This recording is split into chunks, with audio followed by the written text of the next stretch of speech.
సకల దేవతా స్వరూపుడు శ్రీ షిరిడి సాయినాథ్ మహారాజ్ గారి పాదాల విందాలకు శిరస్సు వంచి నమస్కరించుకుంటూ మృత్యువుని జయించినటువంటి మహానుభావుడు బాబాగా చెప్పుకోవచ్చు. 3 రోజుల పాటు శరీరాన్ని వదిలిపెట్టి భగవంతుడి దగ్గరికి వెళ్ళొచ్చిన యుగపురుషుడు బాబా.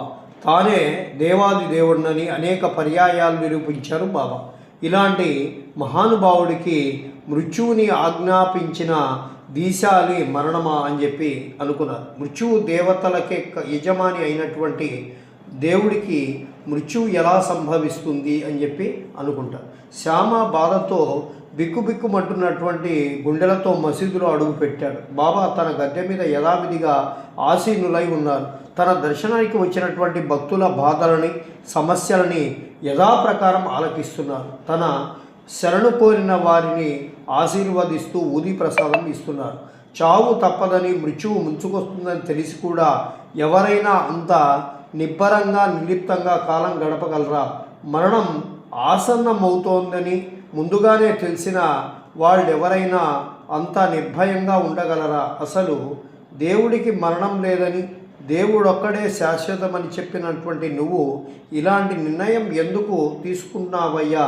నువ్వు తలుచుకుంటే నీ మరణాన్ని ఆపుకోలేవా అనుకున్నాడు శ్యామ ఆవేదనగా మనస్సులో. మరుక్షణం జాతస్య హిద్రోవో మృత్యుర్భవం జన్మ మృత్యస్య చ తస్మాత్ పరిహత్యేద్దే. భగవద్గీతలో శ్లోకం చెప్పినటువంటి స్ఫూర్తితో జన్మించిన వారికి మరణం తప్పదు, మరణించిన వారికి జన్మము తప్పదు, అనివార్యమైన ఈ విషయము శోకించవలదు అని చెప్పి అన్నారు కదా అని అన్నారు బాబా. శ్యామ ఉలిక్కిపడి బాబా అన్నాడు.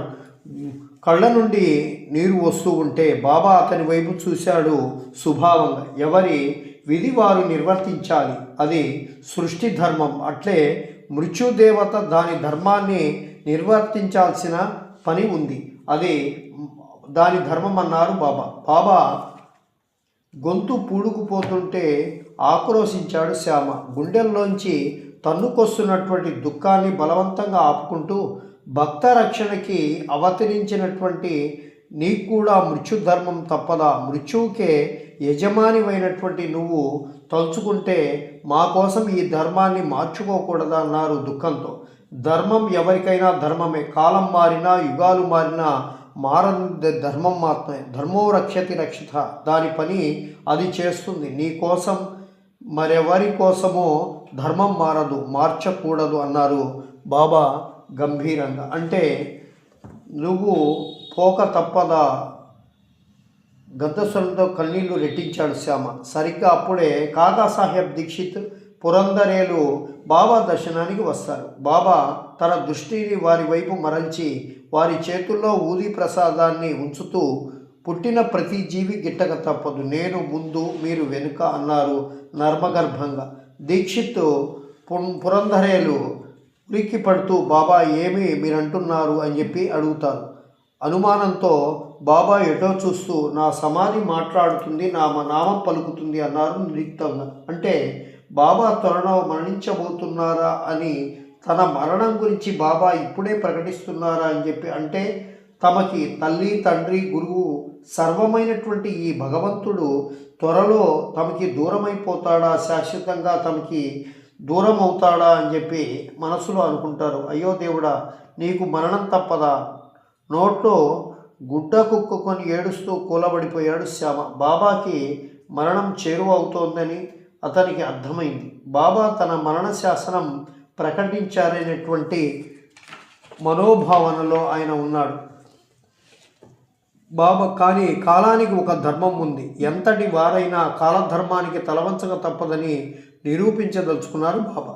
1918వ సంవత్సరం ఆశ్వయుజ మాసం ప్రవేశించింది. ఆ రోజు నుంచే దేవీ నవరాత్రి ఉత్సవాలు ప్రారంభమయ్యాయి. ఆ రోజే హఠాత్తుగా తీవ్రంగా జబ్బు పడ్డాడు తాత్య. ఇంట్లో ఏదో పనిలో ఉన్న తాత్య ఒక్కసారిగా వచ్చిన చలిజ్వరంతో నిలువెల్లా వణికిపోతూ విరుచుకుంటూ పడిపోయాడు. సరిగ్గా అప్పుడే మసీదులో బాబాకు కూడా హఠాత్తుగా విపరీతమైనటువంటి జ్వరం వచ్చింది. జ్వరంతో పాటు దగ్గు కూడా మొదలైంది. తీవ్రమైన జ్వరం, విపరీతమైన దగ్గుతో కళ్ళుమని దగ్గి బాగా నీరసించిపోయాడు బాబా. అయినా భక్తులందరికీ దర్శనం ఇస్తూనే ఉన్నారు బాబా. అయినా స్థితిని చూస్తూ ఏమీ చేయలేక నిస్సహాయంగా కళ్ళల్లో నీరు పెట్టుకొని శ్యామ. అంతలో రామచంద్ర పాటిల్ పరిగెత్తుకొచ్చి, బాబా, తాత్యాకి తీవ్రమైన చలి జ్వరం, దబ్బుతో మంచానికి అతుక్కుపోయాడు. నీ నామస్మరణమే చేస్తున్నాడు. తాత్యాని ఎలాగైనా కాపాడు బాబా అని చెప్పి ప్రార్థిస్తూ వలవలా ఏడుస్తాడు. అతని కళ్ళలోనే బాబా కనిపించి తాత్యా మరణం గురించి సూచించారు. అటు బాబా ఇటు తాత్య ఒకేసారి ఒకే రోజు తీవ్రంగా జబ్బు పడటం భక్తులందరికీ ఆందోళన కలిగించింది. మాట్లాడవేం బాబా, తాత్య మరణించబోతున్నాడు. ముందుగా చెప్పినటువంటి నువ్వే కాపాడలేకపోతే మరెవరు కాపాడుతారు బాబా అని బిగ్గరగా ఏడ్చేశాడు.